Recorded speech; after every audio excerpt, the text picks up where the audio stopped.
Entonces, ahora quiero invitarles a que abran su Biblia, la primera carta de Pablo a Timoteo, primera carta de Pablo a Timoteo,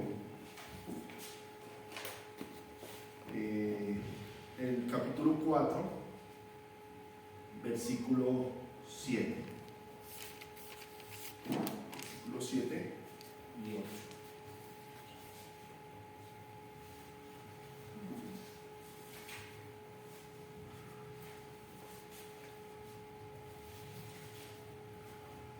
Amén, ¿lo tenemos? Amén.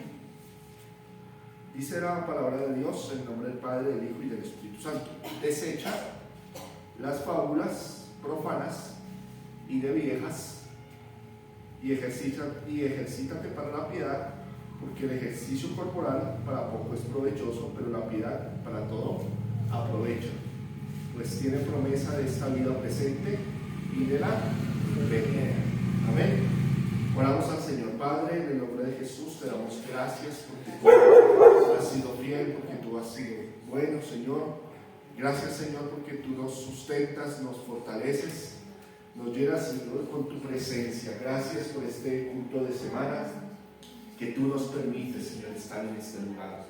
Dios, estamos delante de tu palabra y cuando leemos, cuando enseñamos, cuando predicamos, cuando escuchamos tu palabra, es tu misma presencia en medio nuestro, y por eso, Señor, ponemos nuestra vida delante tuyo, ponemos nuestra vida, Señor, y nuestros corazones para que nos hables, para que nos transformes, para que nos cambies, Señor, a través de esa palabra, Dios bendita, de esa palabra, Dios, que fortalece, de esa palabra, Dios, que bendice, de esa palabra, Dios, que trae salvación y vida eterna, que nos hace crecer en la piedad, que nos hace crecer y ser ejercitados en lo que tú, Señor, has mandado hacer en nuestra vida. En el nombre de Jesús te damos gracias, Señor. Amén. Y amén. Entonces, el tema que quiero trabajar hoy es la piedad. Ejercítate en ella. Amén. Bueno, la piedad no es la señora de la esquina, sino la piedad tiene que ver con todo lo relacionado con el crecimiento y con la madurez de la salvación. Tiene que ver y se relaciona con el hecho de crecer, de ejercer y desarrollar un carácter piadoso en todo lo que tiene que ver con la iglesia y con nuestra salvación y con nuestra vida eterna.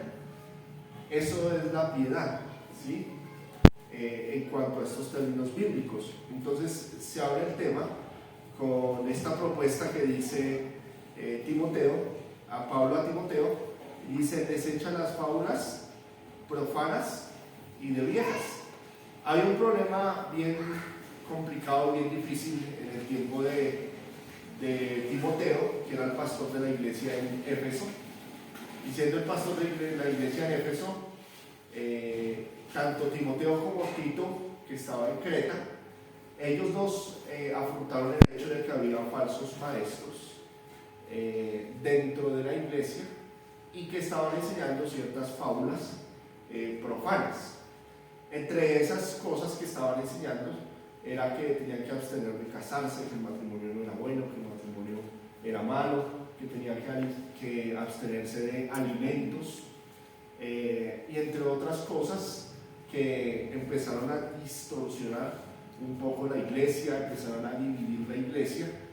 Entonces, por eso dice: oiga, ejercítese en la piedad, refleje lo que es verdaderamente el evangelio, refleje lo que verdaderamente es el carácter de Cristo, refleje lo que tiene que ver con la vida eterna, y no se concentre en esas fábulas, porque esas fábulas y esos falsos maestros, pues parece ser, y lo más seguro es que le estaban haciendo la vida de cuadritos a Timoteo, y en su respectiva iglesia también a Tito. Y el carácter de Timoteo era un carácter más dócil, un carácter más tranquilo, y parece ser que era un poco enfermizo. En cambio, el carácter de Tito era un carácter más fuerte, más aguerrido, y pues su salud estaba en perfecto estado. Entonces Si usted ve los dos caracteres, tanto de Tito y Timoteo, ¿por qué los nombra los dos? Porque tanto las dos cartas de a Timoteo como la carta de Tito son epístolas escritas precisamente para pastores o para líderes dentro de la iglesia. Y estos dos pues se enfrentaron con retos similares, y estos dos enfocan el tema de la piedad, de todo lo que tiene que ver con la piedad. Manejan más o menos la misma línea, y Pablo pues se ocupa de eso al hablarle a ellos y al poder pastorearlos, porque resulta que los está pastoreando. Entonces Pablo es un pastor que está pastoreando a otros dos pastores más jóvenes, a uno que es un carácter más dócil y otro que tiene un carácter un poco más extrovertido, por decirlo de esta manera. Entonces cada uno de ellos pues vive estas situaciones que están enfrentando y estas dificultades dentro de la iglesia de una manera diferente. Entonces por eso le dice a Timoteo: venga, ejercítese la piedad, ponga atención en lo que verdaderamente vale la pena. En medio de la persecución, en medio de los falsos maestros, en medio de las crisis de la iglesia, en medio de los problemas que usted debe abordar, lo más importante es que usted se enfoque en buscar a Cristo Jesús, se enfoque a ser como Él, a servir como Él y a hacer las cosas como Él las hacía. Y de eso se trata pues la piedad. Y dice que esas jóvenes problemas y de viejas. ¿Por qué dice de viejas? Dice esa vieja, ¿no? Esa vieja que me tiene cansado, esa vieja que me tiene hasta aquí en el trabajo y como que no me deja en paz, ¿sí? Entonces es una forma de referir cuando dice y viejas, ¿sí? Posiblemente es que había un problema, y es que las mujeres jóvenes que eran viudas eran las que se estaban dejando seducir por los falsos maestros. Entonces no tenían nada que hacer, en otras palabras, y se la pasaban de casa en casa. Ese era el problema que había, y pues como querían saberlo todo, querían estar de chismosas en todo lugar. Entonces pues estas viejas pues terminan dejando seducir, se terminan permitiendo más bien que los falsos maestros las seduzcan con toda la falsa doctrina. Entonces pues Pablo le propone a Timoteo: oiga, ejercítese, tiene que aprender la sana doctrina, tiene que enseñar, tiene que predicar, y además también tiene que dedicarse a la lectura pública de las Escrituras. Y esas tres cosas eran importantes dentro del contexto de la iglesia en ese momento. Timoteo en la iglesia de Éfeso y Tito en la iglesia de Creta tenían esas tres prácticas importantes. Primero, la predicación del Evangelio, la predicación de la palabra de Dios. Segundo, la enseñanza, que era totalmente diferente a la predicación. Y otro, la lectura pública de las Escrituras. Nosotros particularmente seguimos enseñando, predicando, seguimos enseñando, pero hemos dejado un poco la lectura pública de las Escrituras. Y la lectura pública de las Escrituras es que alguien se levantaba y empezaba a leer algún capítulo o algunos capítulos de cierto libro del Antiguo Testamento, y luego pues cada uno pues daba su opinión de lo que Dios tal vez les había hablado y habían estado ahí. Entonces eso se llama la lectura pública de las Escrituras. Eso casi ya no se ve. Se ve cuando uno va a predicar y lee el texto bíblico, y posiblemente uno como predicador y como maestro muchas veces dice: oiga, no leamos mucho porque la gente se aburre de que leamos. Pero miren que es importante.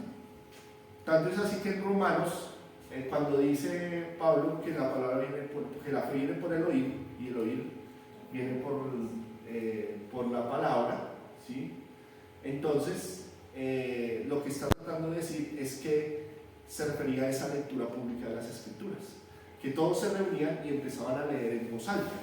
Así como en Nehemías, en el capítulo 8, dice que Esdras se levanta delante de todo el pueblo en un lugar más alto donde todos lo vieran, y él empieza desde la mañana hasta el mediodía a leer la Escritura. O sea, no la estaba explicando, no la estaba enseñando, solamente se dedican a leer. Y solo con leer dice que ya estaban compungidos en el corazón, solo con leer. Entonces miren lo valioso, lo importante que es valorar y amar la palabra de Dios. Y eso precisamente es ejercitarse en la piedad. Entonces hay una columna vertebral, tanto en las dos cartas a Timoteo como de Tito, que hablan sobre la piedad, y vamos a ver estos tres textos que son aquí importantes. Entonces, 1 Timoteo 4:12, si usted quiere buscarlo ahí, dice: ninguno tenga en poco tu juventud, sino sea ejemplo de los creyentes en palabra, conducta, amor, espíritu, fe y pureza. Entonces, estos procesos y estas palabras pues vienen a fortalecer la idea de lo que es la piedad. La piedad tiene que ver con ¿qué? En la palabra, con el estudio, lo que yo ya había mencionado. En conducta va más allá de saber y de conocer, es cómo comportarse hacia el prójimo, hacia la sociedad y hacia las demás personas en cuanto a ese tipo de piedad. Entonces la conducta tiene que ver con esa palabra reflejada en nuestras vidas. El amor, espíritu, fe y pureza, que son características y dones, no dones sino fruto, es el fruto del espíritu dentro de una persona. Entonces ahí nos vamos acercando un poco más a lo que es la piedad.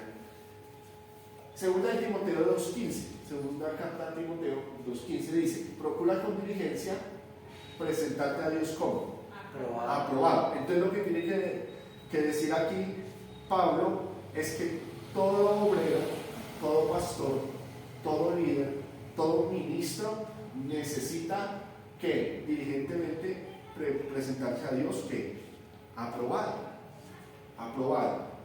Muchas veces nosotros decimos: Señor, respáldame cuando vaya a predicar, respáldame cuando vaya a cantar, respáldame cuando vaya a servir, respáldame cuando vaya a evangelizar. Pero muy pocas veces decir: Dios aprueba. Entonces la piedad tiene que ver con la aprobación de Dios también, con que Dios apruebe las cosas, porque puede ser que Dios nos respalde por su misericordia y por su gracia, pero puede ser que no esté aprobando nuestra manera y la forma en que hacemos las cosas. ¿Me estoy haciendo entender? Amén. ¿Ahí vamos bien o vamos muy confuso? Claro, es como el chocolate. Entonces, como obrero que no tiene de qué avergonzarse. Importante en cuanto a la piedad, decía mi tío Carlos, siempre ha dicho que su vasija no tenga orejas, para que no tenga nadie de donde agarrarse. Y precisamente tenemos que tener cosas en nosotros que no nos avergüencen. Entonces ahí empezamos a ver el trato con nuestra familia. Si yo le pregunto a sus hijos, si yo le pregunto a mi esposa, si yo le pregunto a su esposo, ¿cómo es su carácter? ¿Tiene un carácter piadoso? ¿Cómo es su manera de hacer las cosas? ¿Cómo es su manera de tratar a las demás personas? ¿Cómo es su manera cuando llega al trabajo? Si usted es fiel en el trabajo, si usted llega temprano, si usted hace las cosas correctamente, si usted de pronto le debe a más de uno y no es capaz de darle la cara y decirle: no, tranquilo que yo le voy a pagar. ¿Sí? O sea, tenemos de qué avergonzarnos. Entonces dice: como obrero aprobado, de que no tiene que avergonzarse. Entonces, importante con la piedad, que usa bien la palabra de verdad. Y miren que es interesante porque como los dos son pastores, Tito y Timoteo, creo que es importante que como pastores, como predicadores, como personas que enseñamos la palabra de verdad, usemos bien la palabra de Dios, sepamos usar bien la escritura. Inclusive cuando vamos a evangelizar a alguien, necesitamos usar bien la palabra, necesitamos usar bien las escrituras. A mí me sorprende cómo los testigos de Jehová usan bien la palabra. O sea, la malinterpretan, pero al decir que la usan bien, es que ellos tienen respuesta bíblica para todo.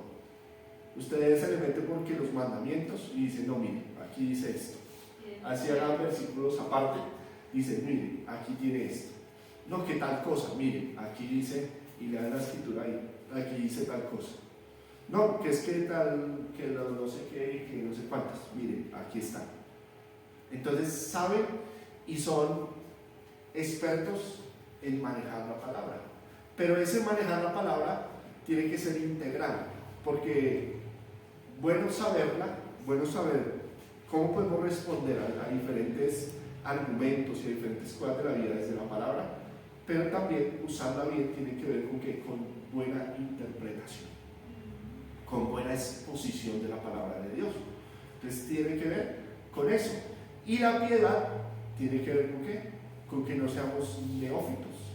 ¿Y qué es una persona neófita? Una persona inexperta. Una persona inexperta. No debemos ser inexpertos en la palabra de Dios. Y es una de las características y de las cualidades que Dios o que Pablo le dice que debe tener todo obrero, que no sea inexperto, que debe buscar la palabra de Dios. O sea que nosotros como pentecostales muchas veces en la obra que hacemos nos apresuramos a nombrar personas o a nombrar personas en el liderazgo, o que enseñen o que prediquen, y resulta que se nos olvida esa parte muy importante de abrir Timoteo y de abrir Tito y decir, mire, un pastor, un obrero debe cumplir con ciertas condiciones que ya vamos a ver. Y Tito 1:5 dice, por esta causa te dejé para que corrigiese lo deficiente. Entonces cuando dice que corrigiese lo deficiente, miren que cuando estaba leyendo algo de esto, me llenó de fortaleza, me animó como pastor de esta congregación. Yo siempre he dicho, venga, y me preguntan, ¿y usted cuánto tiempo lleva aquí en la congregación? Yo digo, voy para 3 años. Ah, bueno, pero bien. Digo, pero resulta que esta iglesia por poquito tiene 20 años de existir y ha paseado por todo el parque. Sí, es la iglesia sangre. Sí, está en todo el sistema circulatorio. Entonces, además de eso, ha pasado momentos donde 2 veces o una vez particularmente la han dividido. Y se ha llevado a la gente y ha pasado esto, y ha sucedido esto, y ha sucedido aquello, y mejor dicho, ha habido más problemas en la iglesia. Entonces decía algo en el libro, en la materia que estoy estudiando, decía, parece ser que Tito era la persona adecuada, la persona madura y la persona propicia para enfrentar una iglesia que tenía altos problemas. O sea, tenía la experiencia, tenía la cañaña, dice alguien. Tenía la capacidad de enfrentar esos problemas. Mejor dicho, Tito era el hombre para ir a Creta, para hacerse cargo de todo eso. Y muchas veces eso me confortó porque yo dije, si yo estoy aquí es porque yo era el hombre, porque era el que tenía la experiencia, era porque tenía el recorrido. Dijo Rodolfo Hernández, solo faltaba que me pasara el tren de Puerto Wilches por eso.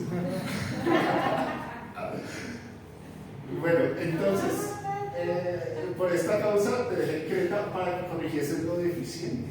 O sea, necesitaba corregir lo deficiente y estableciese ancianos en cada ciudad. Entonces, también algo que me llama la atención es que, a diferencia de Tito, Pablo le enseña a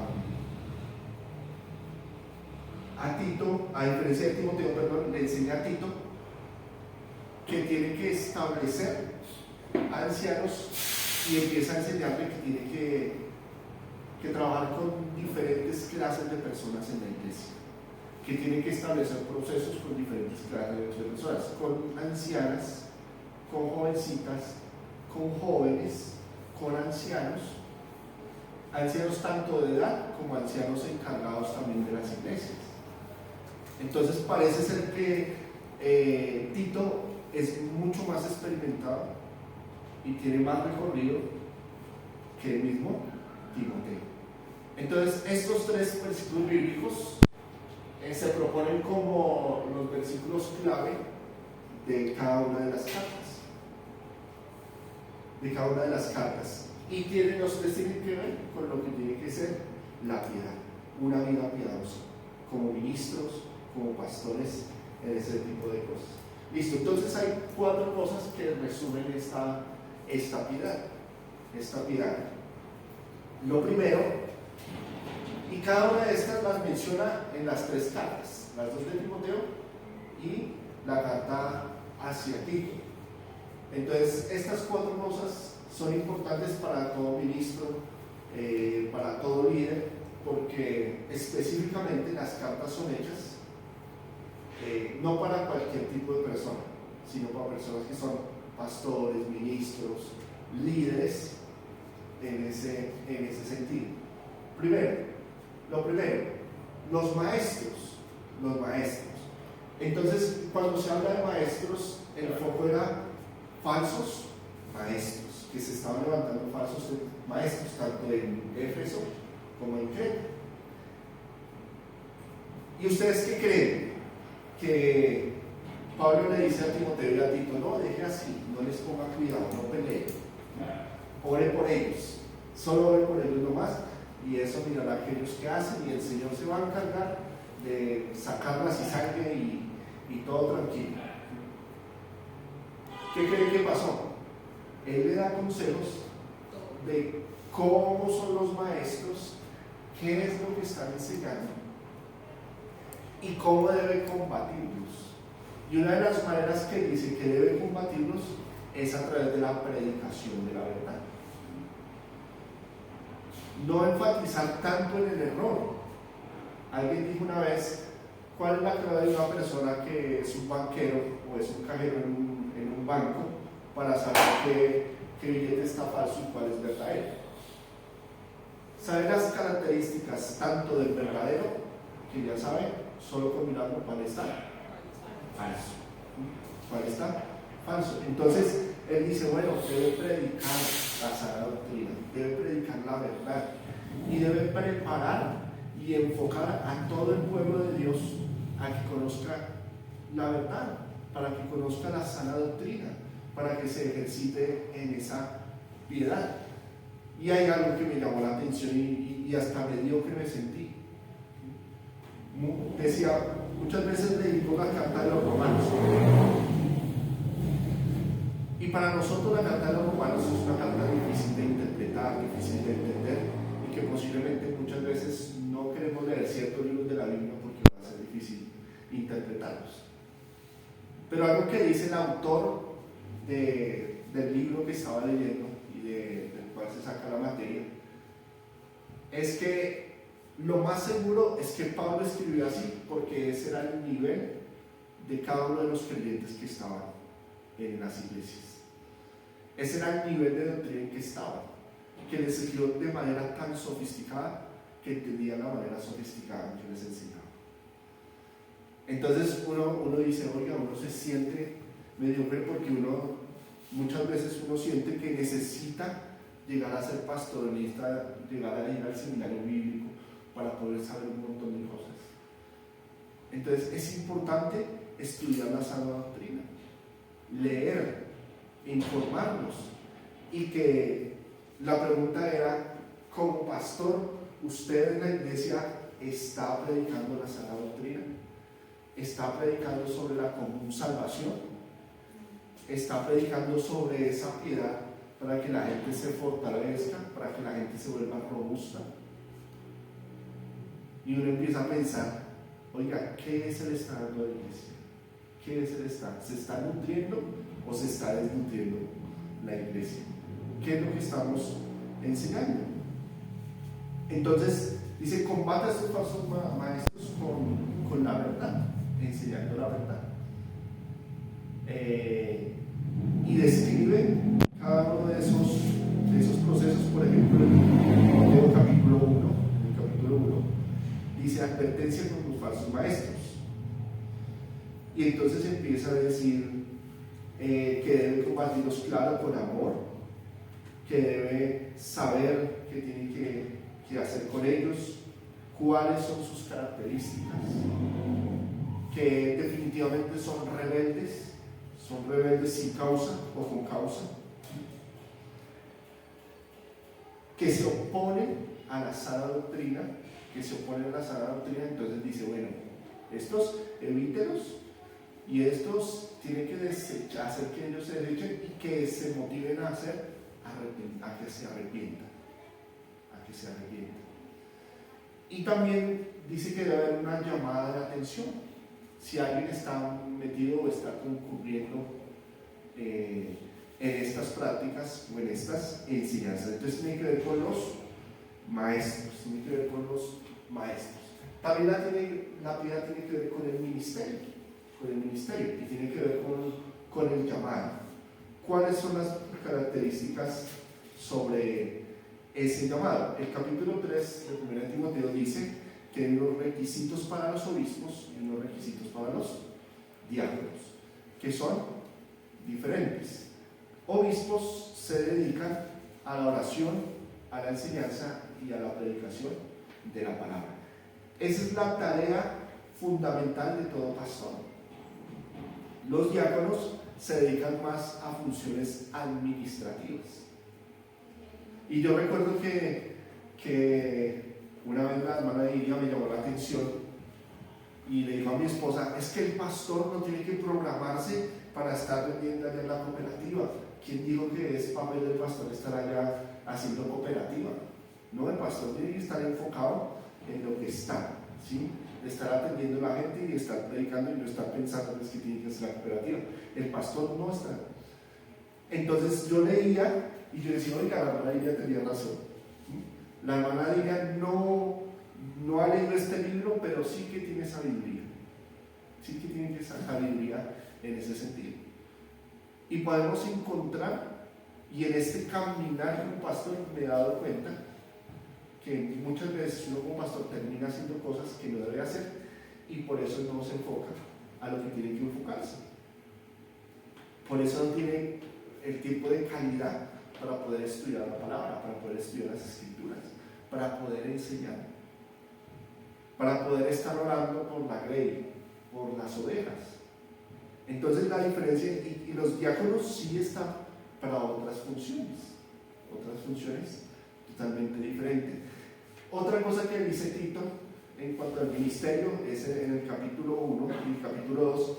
Él dice que esos ministerios deben enfocarse y debemos desarrollar ministerios para diferentes edades o para diferentes generaciones para poder atenderlas.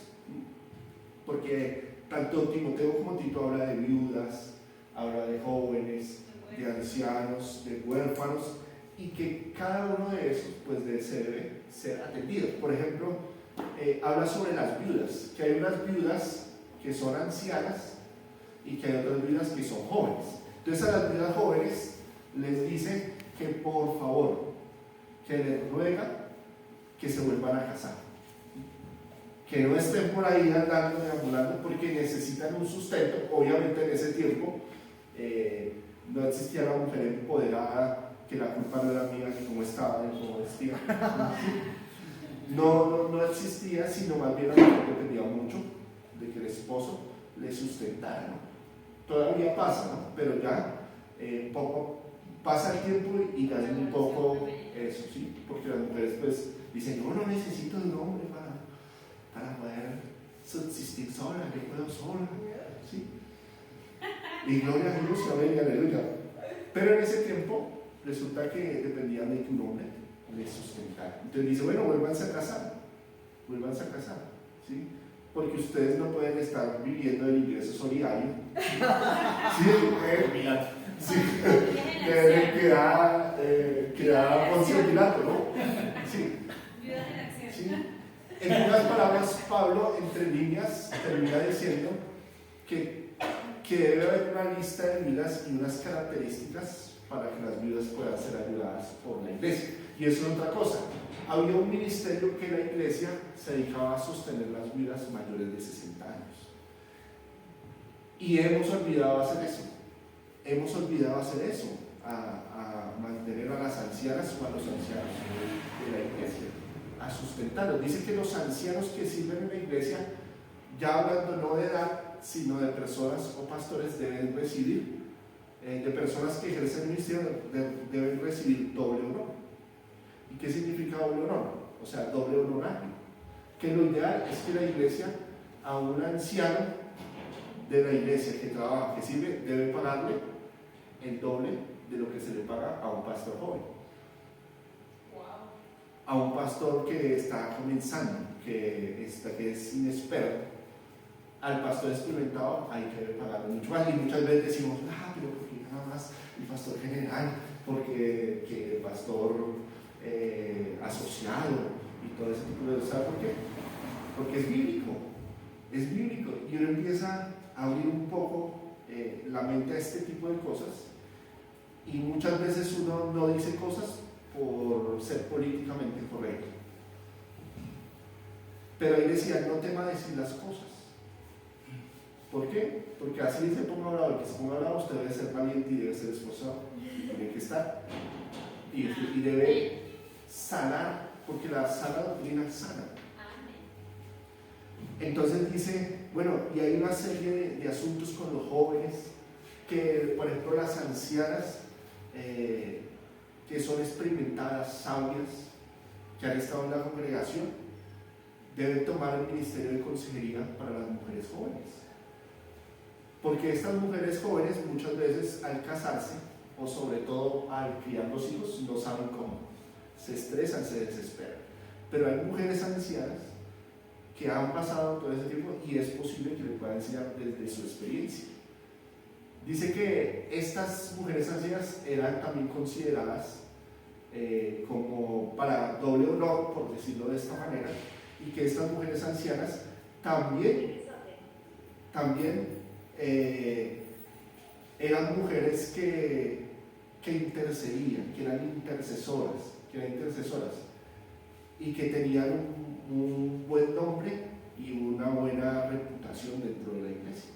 Y así deben ser las mujeres ancianas. Dice, bueno, los jóvenes, las jovencitas, dice los jóvenes, en Tito dice, los jóvenes deben tratar a las jovencitas como sus hermanas en Cristo. O sea que los jóvenes no tienen que estar cayéndole a la niña, a la señorita, cada rato, ni estar buscando novia, sino lo que tienen que hacer es que tratarla como una hermana en Cristo, según la piedad, con respeto, sin ninguna doble intención, que ya pues Dios se encargará del momento adecuado para todo el proceso que estamos viendo. Entonces había una serie de ministerios que debían desarrollarse para diferentes edades, para diferentes personas, y tenía que ver con la piedad y tenía que ver con esos requisitos. Otra cosa importante en cuanto al matrimonio, en cuanto a la casa, en cuanto a la familia, decía, el ministro debe ser y debe gobernar bien su casa, debe ser un buen padre, debe dedicar tiempo para su familia. Aprendíamos en la clase de plantadores, de sembradores de iglesias, que siempre junto con el cónyuge se debe estar de acuerdo con qué papel se va a ejercer dentro del ministerio, qué es lo que va a hacer cada uno, que los dos deben estar en mutuo acuerdo y que se puede hacer una cosa sin dejar de hacer la otra. Porque necesitamos, decía, como pastor, necesitamos enfocarnos también en nuestra familia, porque tarde o temprano, si solamente nos enfocamos en el ministerio, se va a perder la familia. Entonces, pues Dios no es agradable a Dios eso. Entonces necesitamos ser sabios. Se propone que debe haber un espacio o un tiempo específico para la familia. Decía, bueno, si usted como creyente no como líder, sino como pastor, como líder, como alguien que ejerce un ministerio, usted debería en algunos momentos permitir que otra persona conteste las llamadas, conteste los mensajes que tienen que ver con la iglesia y con el trabajo, porque usted absolutamente no lo puede hacer todo. Que usted como pastor debe procurar no aconsejar mujeres jóvenes. Amén. Que deben ser las ancianas de la iglesia o el ministerio, un ministerio que haya de consejería. ¿Para qué? Para que pueda aconsejar. Pero como resulta que nos hemos acostumbrado, sobre todo aquí en Latinoamérica, de que el pastor es el que da consejería, el pastor es el que predica, el pastor es el que hace esto y lo otro, entonces todo lo tiene que hacer el pastor. Y no. ¿Por qué? Porque tiene que dedicarse ¿qué? Al matrimonio.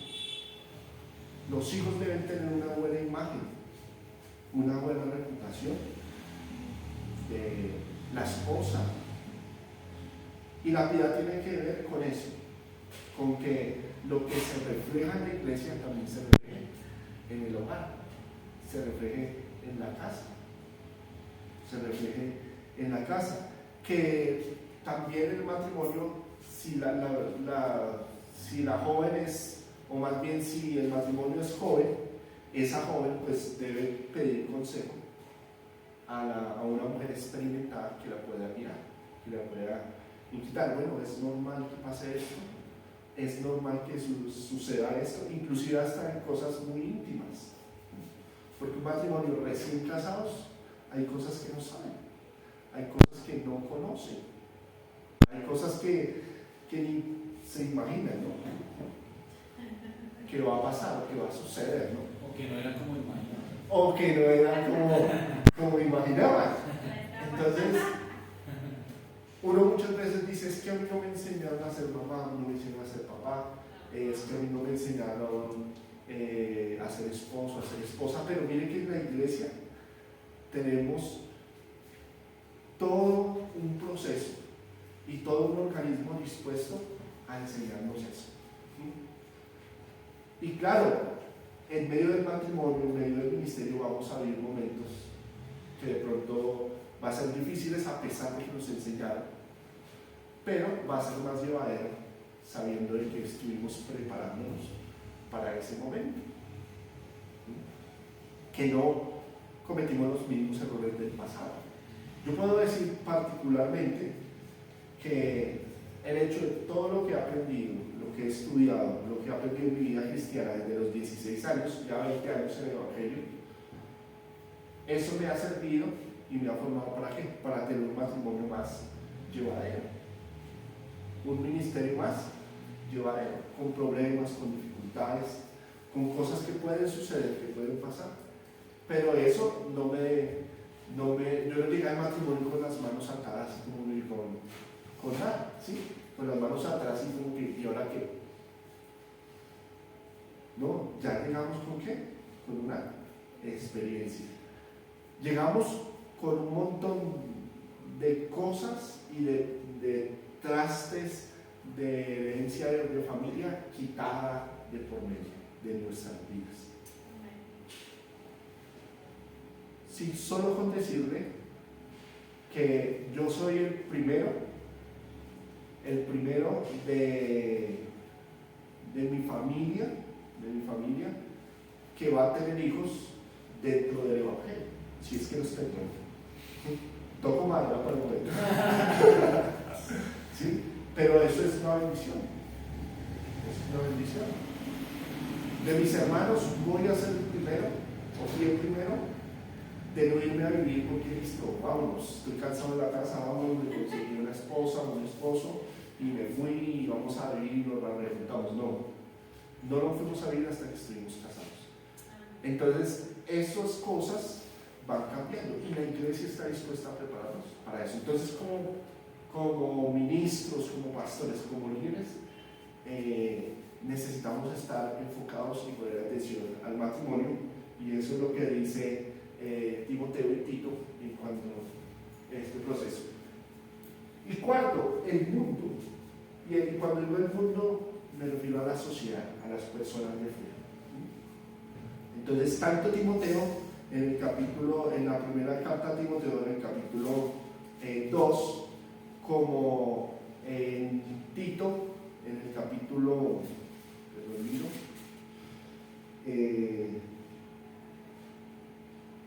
en el capítulo 3, los primeros 2 versículos, dicen que, bueno, que debemos obedecer a nuestras autoridades. Segundo, también que debemos orar por ellas.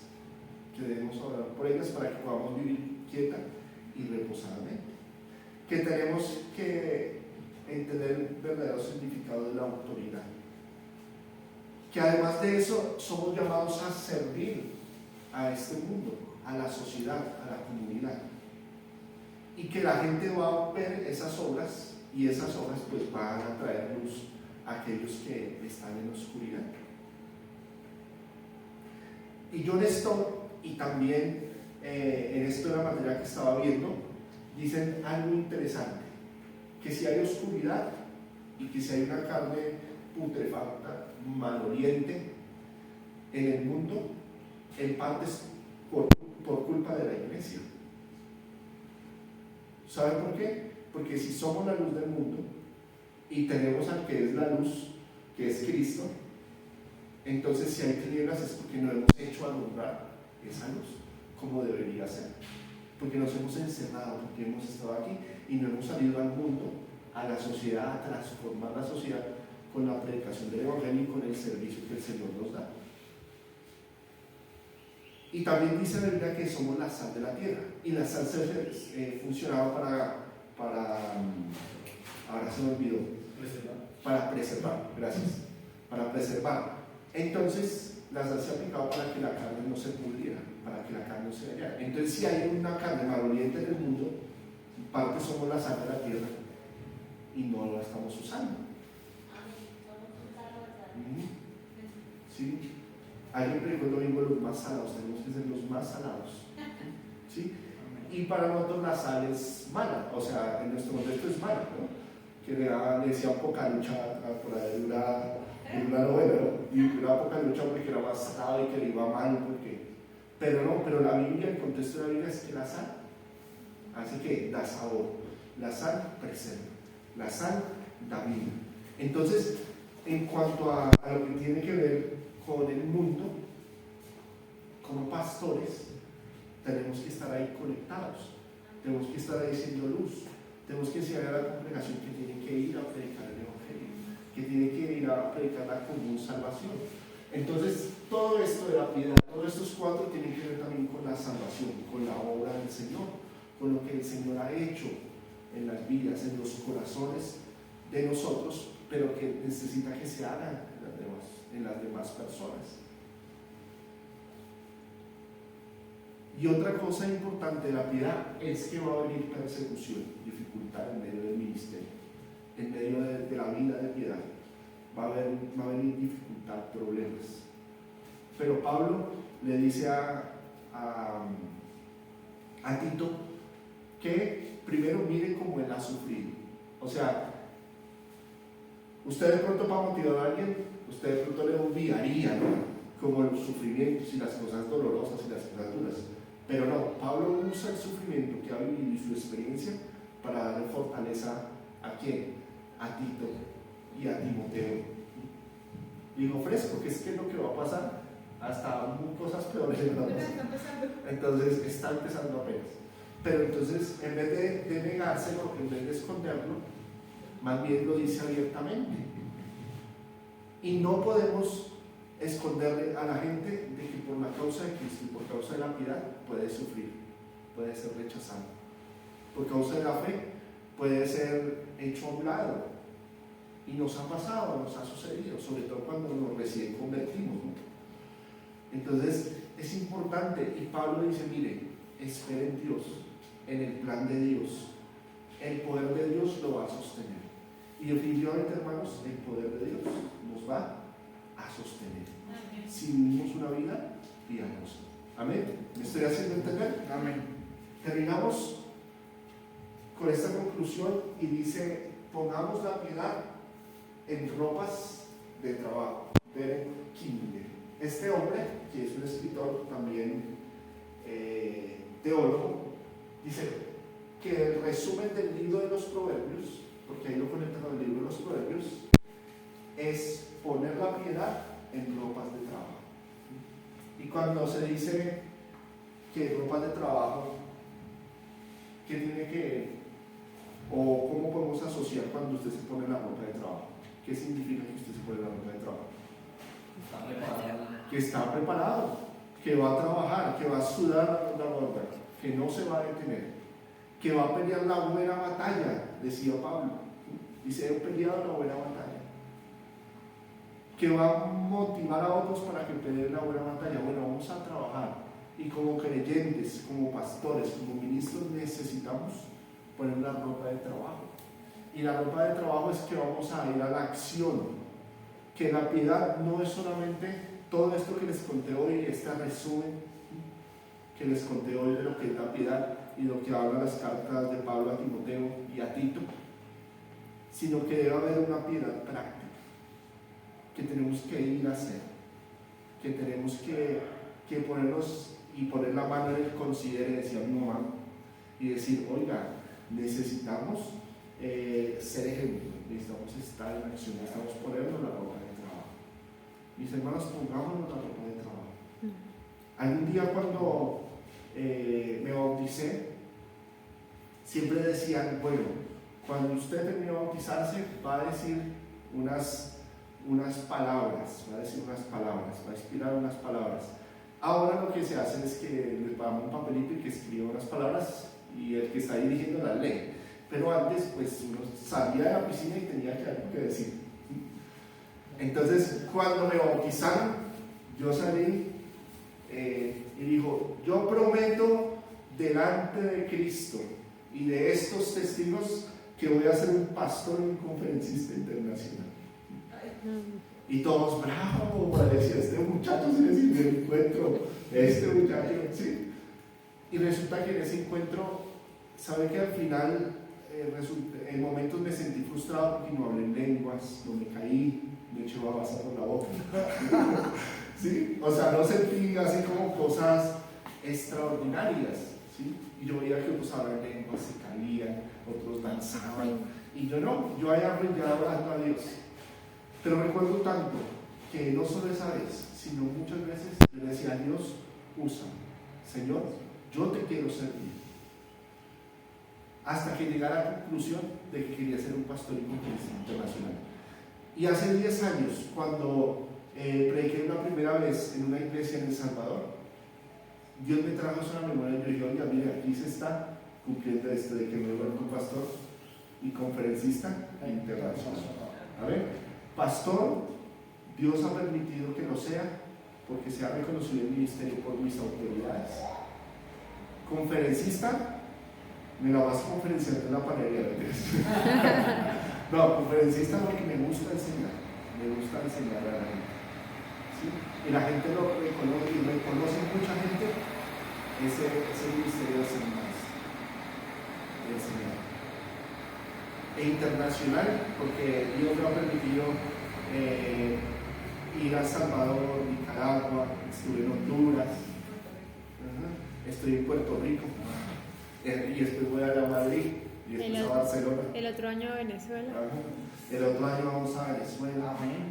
Alguna vez cuando estuve en Leticia también, varias partes en Colombia, y cuando estuve en Leticia pude pasar a Perú y en Perú predicamos, pudimos ir allá a Brasil, y uno dice, bueno, pero es que ir a Brasil es ir a Río de Janeiro. Pero bueno, pasé y puedo decir que estuve en Brasil. Y también se hizo una labor, también se predicó el Evangelio. Entonces, yo puedo decir que Dios me ha ido preparando y Dios también quiere prepararme a usted. Amén. Dios quiere también usarme de gran manera. Solamente dígale, Dios úsame y Dios lo va a usar. Amén. Y va a poner esa expectativa. Que muchas veces dura esta labor, pero cuando se ejercita en la piedad, cuando nos ejercitamos en la piedad, dice que el ejercicio corporal para nada aprovecha, pero la piedad sí aprovecha para mucho, sí sirve para mucho, sirve para mí, para enfrentar la vida. Entonces necesitamos ejercitarnos en la vida para ser buenos creyentes, buenos discípulos, buenos maestros, buenos predicadores y hacer todo lo que tengamos que hacer. Amén. Amén. Amén. Póngase de pie y vamos a orar. Sí, pues gracias a Dios por